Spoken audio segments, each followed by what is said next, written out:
On December 9th, actually, that day itself felt really off to me. So I woke up that morning and I didn't see my dad's car in the driveway or in the grass. And I asked my mom about it. I was like, why isn't my dad's car here? She goes, oh, he might be out. And I was like, it's really weird. Like, why wouldn't his car be here in the morning? But I just let it go. And so I get into my class, my last period, and like 20 minutes of being in the class, they're like, Kacey, you're going home. And I was like, I'm going home. So I got to the office to leave, and my brother was there to pick me up. And I looked at him, and it looked like he was crying. So I immediately asked him, I was like, what's wrong? And he goes, what do you mean what's wrong? And I'm like, you look like you've been crying. And he goes, like, let's go, let's just leave. And I was like, what happened? Like, I saw that his car wasn't there this morning. Like, what happened? He goes, he was in an accident. So he told me that he had fractured his pelvis really bad. He'd broken his ribs, like a few parts of his back were broken. I think he broke his jaw, and then he said like part of his face was broken. So like every time he would tell me like a new symptom, I would just no, like it was really bad. I described that day as the worst day of my life.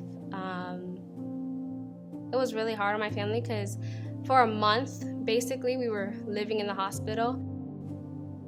The first 2 days, I was very, like, how is my family gonna get through this? Because we'd never been in a situation like this before. I'm not gonna say that like my faith was like fading or anything. I've always been like on a steady path. Sometimes it's a little slow, but when my dad was put in that accident and I saw the car and I saw my dad, that moment was like, when I got home, I literally got down on my knees and I was like, thank you, God. Like, this was only you. Like, there's no way he could be alive right now if it wasn't for you.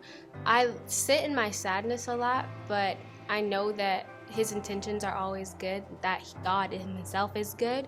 So I always trust the process. I always trust in him. And every night when I pray, I'm like, just do what you do, God. Like, I just want to follow you. I'm on your time. I'm in no rush, even though sometimes I'm like, I want this now. I always tell him at night, I'm like, I'm in no rush. Like, I'm on your time. I trust in you, God. Like, you know what you're doing. Even in this confusion that we're all in, even though like no one knows what's going to happen next. We don't know how we're going to go back to normal after this. I know that God knows. Like, he has everything in life set out already. So we should just trust in him because he knows.